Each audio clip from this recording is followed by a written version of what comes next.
नमस्कार, स्वागत है आपका। आप देख रहे हैं यूथ अड्डा, मैं हूं अजीत। आज का यूथ अड्डा नेताओं की बयानबाजियों पर, हर स्वतंत्रता दिवस पर, गणतंत्र दिवस पर, नई सरकार बनने पर, चुनाव में हम इस बात को दोहराते नहीं थकते हैं कि हमारा लोकतंत्र कैसे धीरे धीरे परिपक्व होता जा रहा है। कई मायनों में यह सही भी है, लेकिन क्या आपको यह लगता है कि नेताओं के गैर जिम्मेदाराना बयान और भाषणों का स्तर भी ऐसा है कि हमारा यह गर्व बना रह सके? दरअसल नेताओं की ऐसी गलत प्रवृत्ति लगातार बढ़ी है।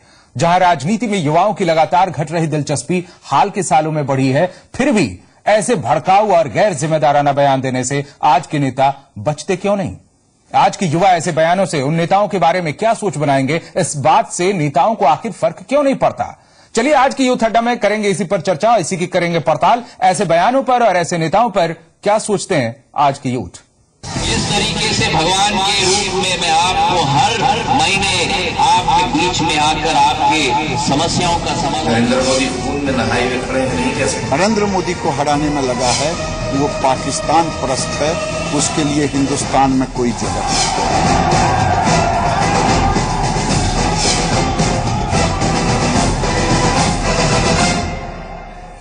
नेताओं के ऐसे गैर जिम्मेदाराना बयान के बारे में बहुत कुछ कहा भी गया है, इसकी निंदा भी होती रही है, फिर भी इस पर लगाम नहीं है।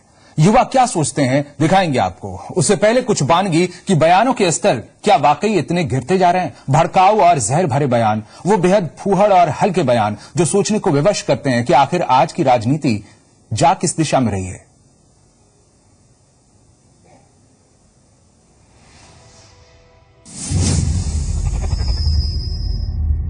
जानवर के साथ वही सलूक होना चाहिए जिस तरह सलूक से उसको रास्ते पर लाया जाता है। जानवर खुद नहीं रास्ते करता है, वो हाले दिल नहीं कह सकता, तो अपना बर्बादी की दास्तान नहीं कह सकता। नरेंद्र मोदी खून में नहाए हुए खड़े हैं, नहीं कह सकता। मैंने मोदी को कहा कार्रवाई महंगा करता है हत्यारा, ये मोदी मानवता का हत्यारा है जिसे निर्दोष मुसलमान को कतलेआम गुजार पे कहा है। मोदी आरएसएस का सबसे बड़ा गुंडा है। बड़े भाई, बच्चे के बड़े भाई नरेंद्र मोदी जी,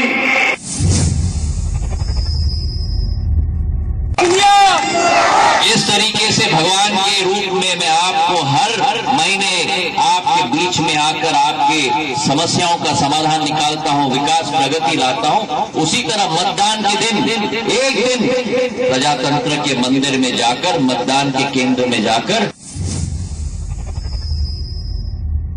वो क्या लड़ेगा? वो क्या लड़ेगा? क्या लड़ेगा?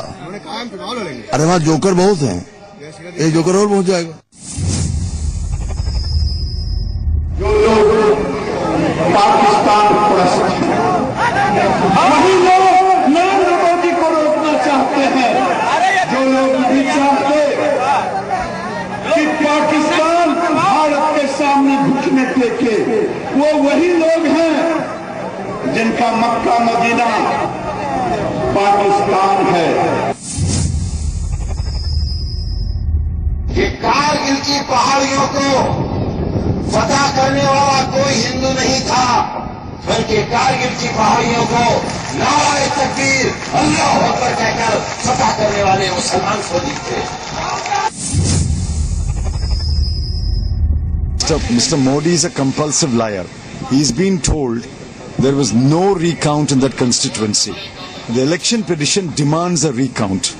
Yet he continues to make this false statement. This is one among many false statements that he has made. If he is calling me that, I can call him Encounter Chief Minister. अब यहाँ तबले पे थाप नहीं है, यहाँ पर दिन रात गुंडों की थप्पड़े ही दिखाई दे रही है। That we need a prime minister to be a leader, not a reader. Well, let me say then that we need a prime minister to be a leader, not a bleeder. में फांसी दी जाएगी। 3 लड़के हैं, गलती हो जाती है तो 3 को भी फांसी दे दी बम्बई में। अब सोचिए ऐसे कानूनों को बदलने की कोशिश की जाएगी। हमने बात की दिल्ली के युवा ऐसे बयानों पर अपना दुख जताते हैं। वो कहते हैं कि ज्यादातर ऐसे नेताओं के झांसे में युवा आने वाले नहीं हैं, लेकिन कुछ एक मानते हैं कि युवाओं के साथ ही आम लोगों के वोट बैंक ऐसे बयानों से प्रभावित होते हैं। ये सच्चाई है और इसीलिए ये नेता ऐसे भड़काऊ बयान देते हैं। इन पर लगाम बेहद जरूरी है। बात की जी मीडिया संवाददाता गीतिका वर्मा ने। चुनावी मौसम जारी है और देश के आधा से ज्यादा राज्यों में चुनाव हो भी चुके हैं, लेकिन फिर भी नेताओं की जुबान हमेशा लड़खड़ा जाती है। आए दिन किसी न किसी नेता के कुछ न कुछ बयान सामने आ ही जाते हैं। चुनाव आयोग के लाख सख्ती के बावजूद भी इनकी बदजुबानी रुक नहीं रही है। ऐसे में इन बयानों का युवाओं पे क्या असर पड़ता है, ये हम आज युवाओं से बात करेंगे। यहाँ मेरे साथ कई सारे यूथ हैं। भारत में कहीं न कहीं जो अनेकता में एकता है, ये एक बहुत बड़ी बात है। लेकिन जब पॉलिटिकल पार्टीज के सीनियर लीडर इस तरीके का बयान देते हैं तो जो देश की डाइवर्सिटी है उस पर बड़ा फर्क पड़ता है और इससे कहीं न कहीं हमारी मानसिकता पे बहुत गहरा असर पड़ता है उनका। क्योंकि अभी तक जितने भी नेता हैं, चाहे अमित शाह हो गए, चाहे मुलायम सिंह यादव हो गए, चाहे आजम खान जी हो गए, ये लोग श्रेष्ठ नेता हैं, बहुत लंबे समय से संसद में हैं और जब ये लोग ऐसे गैर जिम्मेदाराना बयान देते हैं तो बहुत ही दुख होता है।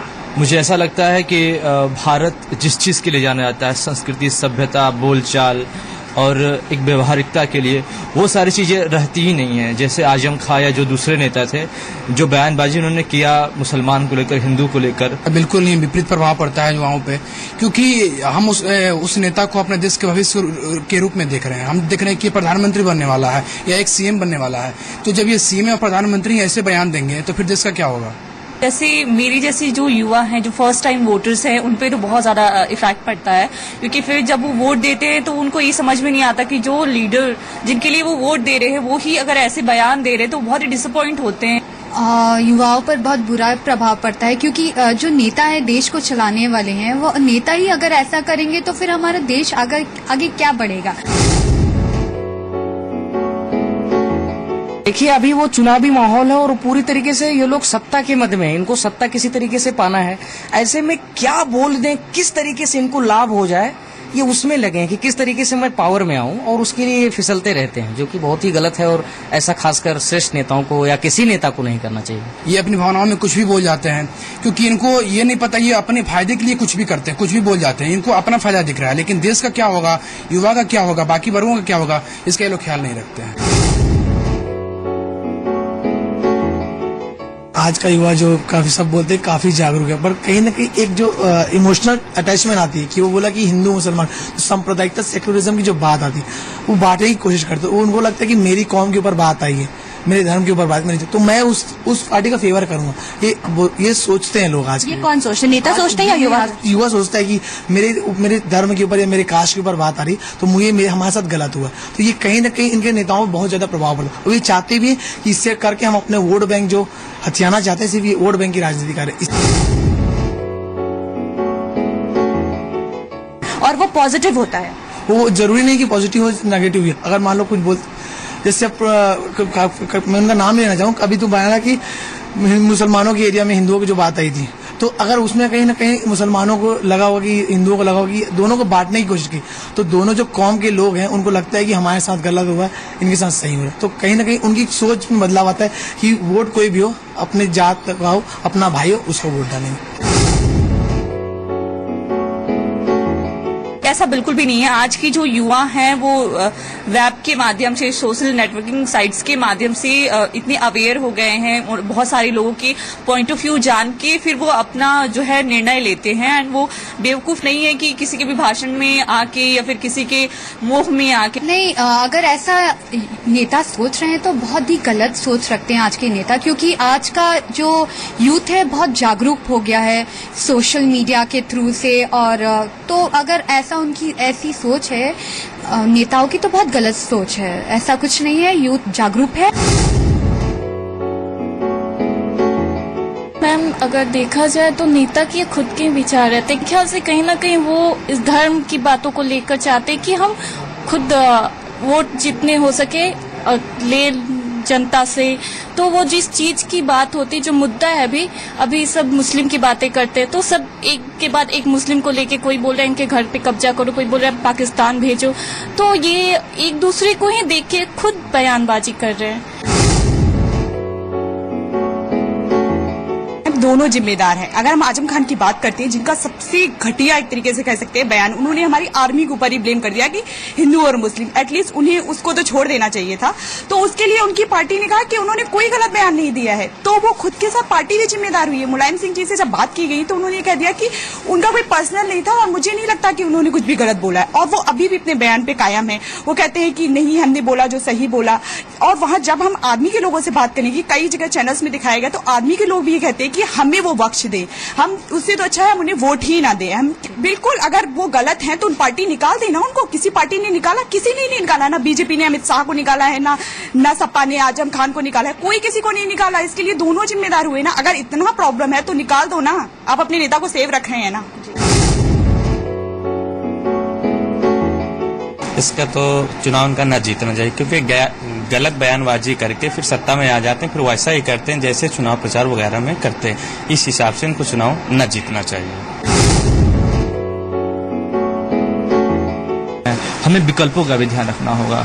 जो दूसरी जो परंपरागत पार्टियां, कांग्रेस, बीजेपी या क्षेत्रीय पार्टियां, सपा, बसपा, बिहार की या बंगाल में, पश्चिम बंगाल में जो भी पार्टियां हैं, तो हमें इन पार्टियों को कहीं ना कहीं उनके जो बयानबाजी हैं, तौर तरीके हैं, उसको ख्याल में रखते हुए विकल्पों का ध्यान रखना होगा, और विकल्पों पर फिर पार्टियों का चयन करके अपना वोटिंग करना होगा, और नए ताकतों को, नई शक्ति को, नई सोच को हमें वोटिंग करना चाहिए। की पहचान उसके व्यक्तित्व से होती है। अगर साफ सुथरे व्यक्तित्व का व्यक्ति संसद में आएगा तो जाहिर सी बात है वो साफ सुथरा काम करेगा। आज अगर देखिए संसद में तो एक लंबा आंकड़ा है, एक बड़ा आंकड़ा है कि आपराधिक छवि के लोग हैं। अब जब ऐसे छवि के लोग संसद में जाएंगे तो वहाँ कोई अच्छा काम तो करेंगे नहीं, क्योंकि वो उनके स्वभाव में है, वो उनकी प्रवृत्ति है। तो कोशिश ये करना है, हमारे कोर्ट को भी करना है और हम लोगों को भी करना है कि हम लोग साफ सुथरे छवि के नेता को संसद में भेजें। जो भी नेता अपने बयान दे रहे हैं वो सस्ती लोकप्रियता के लिए दे रहे हैं, तो इस लोकप्रियता से हट के हमें जो वास्तव में कुछ करने का अपना विजन रखता हो, ये नहीं कहता कि मैं देश, ना हमको चौकीदार चाहिए ना कोई हमें और चाहिए, हमें ऐसा विकल्प चाहिए जो देश को लेके, विजन को लेके चले, हर आर्थिक से लेके रक्षा मामलों को जानकारी हो उसको, ऐसे वैसा विकल्प लेके चले, ना कि सिर्फ जो बात करे या किसी पर आरोप लगाए, ऐसा नेताओं को नहीं। तो यहाँ मेरे साथ जितने सारे युवा थे ये फर्स्ट टाइम वोटर्स हैं और ये अभी से बहुत जागरूक है। ये नेताओं के गैर जिम्मेदाराना बयानों के बीच में नहीं फंसने वाले हैं। इन्हें पता है क्या सही है और क्या गलत है।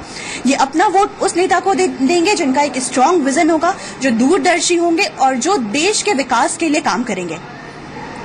कैमरामैन पवन के साथ गीतिका वर्मा, जी मीडिया, दिल्ली। और यूथ अड्डा में आज हम बात कर रहे हैं बयानबाजियों की। बात केवल सुलगते हुए भड़काऊ बयानों तक ही सीमित नहीं है। सवाल ये भी है कि अगर आप वाद विवाद का मुद्दा या संकेतों का मुद्दा बेहद हल्का कर देते हैं तो ये लोकतंत्र के लिए क्या सही है? सुनिए कुछ ऐसे ही बयान, क्या ये सही है?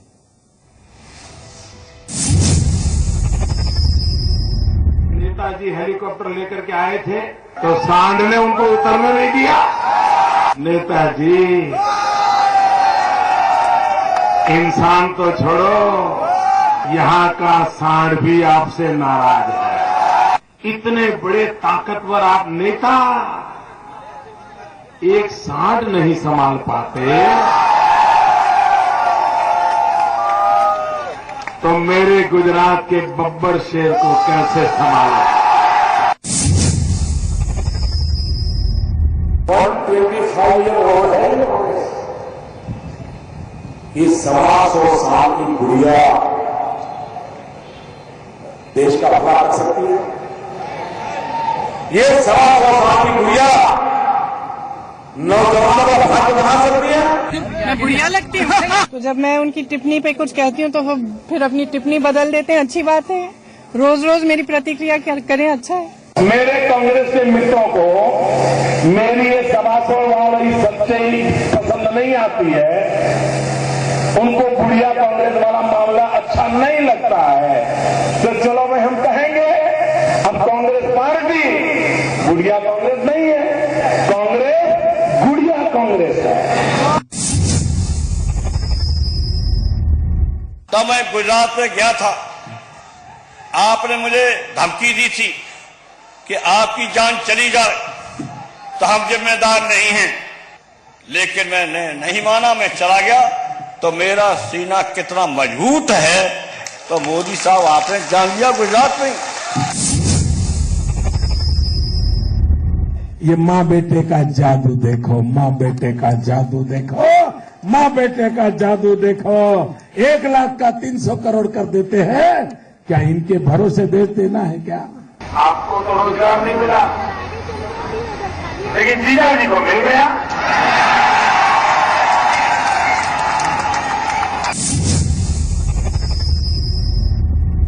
शाइनिंग इंडिया के बारे में उन्होंने हवा भरी, 3-4 महीने उन्होंने मार्केटिंग की हवा भरी। चुनाव के दिन गरीबों ने अपने बटन दबाकर दोबारा तक छोड़ दिया। वो फट से बोला, वो हवा में फट से बोल गया। मेले में छोटे बच्चे आते हैं ना, गुब्बारे खरीदते हैं ना, अच्छा गुब्बारा के लिए दया करते हैं, तो 10 दिन तक वो गुब्बारा गुब्बारा गुब्बारा करते रहे। चलिए, इस तरह के बयानों की तो लंबी फहरिस्त है, लेकिन आपको सुनाते हैं। उससे पहले जो सुनाया था आपको भड़काऊ बयानबाजियां भी सुनाया था आपको। मुंबई में शिवसेना और एमएनएस के ऐसे भड़काऊ बयानों को यूथ काफी पहले झेल चुके हैं। फिलहाल राज ठाकरे शांत पड़े हुए हैं, लेकिन चुनाव से पहले गरमाए माहौल के बयानों पर सुनिए उनकी आपत्ति, युवाओं की आपत्ति। उनसे बात की मुंबई संवाददाता देवेंद्र कुलकर ने। फिलहाल चुनावी माहौल है और इस चुनावी माहौल में कई सारे नेता गैर जिम्मेदाराना बयानबाजी कर रहे हैं। इन बयानों की तरफ मुंबई के युवा किस तरह से देखते हैं, ये हम जानेंगे।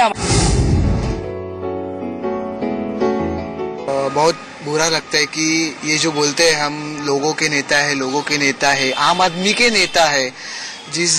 कुछ दिन पहले वो शाजिया इल्मी कौन है, वो आम आदमी पार्टी की जो लीडर है, उन्होंने ऐसा बयान किया था कि मुस्लिमों ने क्या बोलते हैं, सेक्युलर नहीं धर्मवादी बनना चाहिए। ये बहुत गलत बयान है। ये बोलते हैं ना, हम आम आदमी के हैं, हम किसी धर्म के नहीं, किसी जात के नहीं, हम सब लोगों को इकट्ठा करके राजनीति करेंगे। ये उनकी राजनीति है क्या? ये भड़काना, मुस्लिम ऐसा आप करो, आप वैसा करो, ये आम आदमी की राजनीति है क्या? इसलिए बुरा लगता है बहुत। दिग्विजय सिंह है, गिरिराज है, ये भड़काऊ विधान, एक जाति तेड़ निर्माण करते। मगर अभी एक युवक है, ये युवक हम लोग उनके तरफ ऐसे एक मिमिक्री के जैसे ही देखते हैं। कई पहले साल लालू प्रसाद जैसे एक विधान करते थे और हम लोग भी वही एक एक्टर या ऐसा कलाकार जैसे उनके साथ देखते हैं। ये बयान देने के बाद उनका कोई अस्तित्व यहाँ पे नहीं रहता है, तो मतलब यहाँ पे या महाराष्ट्र में और बहुत अपने पूरा इंडिया में वो चमकने लिए खुद ऐसे उल्टे सुल्टे गलत बातों का बयान दे देते। तो और भोपाल के युवाओं का कहना है कि आज के नेता राष्ट्रीय राजनीति कम बल्कि व्यक्तिगत वार पलटवार पर ज्यादा उतार हुए हैं। इसी को उन्होंने राजनीति समझ लिया है और इसी का परिणाम है ऐसी बयानबाजियां। वो युवा नेतृत्व में ही इसका समाधान भी देखते हैं। देखिए, इनसे बात की जी मीडिया संवाददाता मकरंद काले ने। नेताओं की गैर जिम्मेदाराना बयानबाजी से आज का युवा प्रभावित होता है या फिर राजनीति से उसका मन धीरे धीरे हटने लगा है। इसी पर बातचीत करने के लिए हम यूथ अड्डा में मौजूद हैं, कॉलेज कैंपस में। देखिए, पहले बयानबाजी के लिए तो मैं सबसे पहले जिम्मेवार पार्टी को मानता हूं। पार्टी जब प्रवक्ताओं की नियुक्ति करती है तो वो इंटेलेक्चुअल होते हैं, लेकिन आजकल बयानबाजी एक ट्रेंड बन गया है। लोग व्यक्तिगत आक्षेप को मुद्दा बनाकर लोगों पे लगातार बयानबाजी कर रहे हैं और कहीं न कहीं जो राजनीति का मेन मुद्दा है, विकास का हो या फिर और भी बहुमुखी प्रतिभाओं का हो, वो कहीं न कहीं लीक से हट रहा है और लोग व्यक्तिगत आक्षेप लगा रहे हैं। इसमें असंवैधानिक भाषा का भी प्रयोग कर रहे हैं, जो भारतीय राजनीति के लिए मेरे ख्याल से सुखद संदेश नहीं है। ऐसे बयान देने से अपनी छवि चमकाना है, लेकिन असलियत में उन लोगों की छवि बिगड़ती है, नेताओं की। बिल्कुल प्रभावित होते हैं इस तरीके के बयान सुनकर और हमको मतलब उनके प्रति जो है हमारा मतलब विश्वास कम होता है।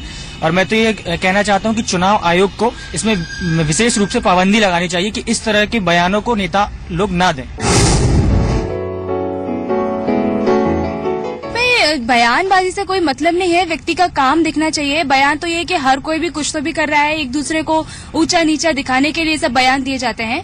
तो बयानों से मुझे नहीं लगता कि कोई फर्क पड़ता है। लोग इतने जागरूक हो चुके हैं, चाहे वो युवा हो, चाहे कोई भी लोग हो, कोई भी आम नागरिक हो, सब समझते हैं इनकी बातें कि नेता ये किस तरह के बयान कर रहे हैं। ये सब बकवास है, लेकिन इनसे बयानों का दूसरा आदमी कैसे कोई फर्क नहीं पड़ता है। सिर्फ दूसरी पार्टी के नेता अपना बयान देते हैं, उससे उग्र होकर वो ऐसे बयान देते हैं, लेकिन उन्हें ऐसी भाषा का यूज नहीं करना चाहिए। हालांकि ऐसा कुछ नहीं है, यूथ जागरूक है और ऐसे उनकी बेबाक बयानबाजी से मुझे नहीं लगता कि यूथ प्रभावित होते हैं। हाँ, वो एक सही जो उन्हें वोट देना चाहिए वो उन्हीं को देते हैं, क्योंकि युवा इंटेलेक्चुअल है। शायद से हमारे भावी जो नेता है और जो होने वाले नेता है जो है अभी, वो शायद इतने जागरूक नहीं है कि उन्हें नहीं पता कि यूथ क्या चाहता है। नेताओं को ऐसी भाषा का यूज नहीं करना चाहिए, क्योंकि उनके इस तरीके से करने से जो युवा है उस पर कहीं ना कहीं इफेक्ट तो पड़ता है। तो उन्हें इस तरीके की भाषा का उपयोग नहीं करना चाहिए। इलाज तो बस ये है कि इनकी जो बातें हैं उनको इग्नोर की जाए, बिल्कुल ध्यान ना दिया जाए, इनकी बातों को है ना डिस्कस ही ना किया जाए। मैटर तो ये है कि जितना डिस्कस करेंगे उतना ही अपने आप को। और आइए, समय की बेहद कमी है, इसलिए जयपुर के युवाओं का नजरिया देखते हैं।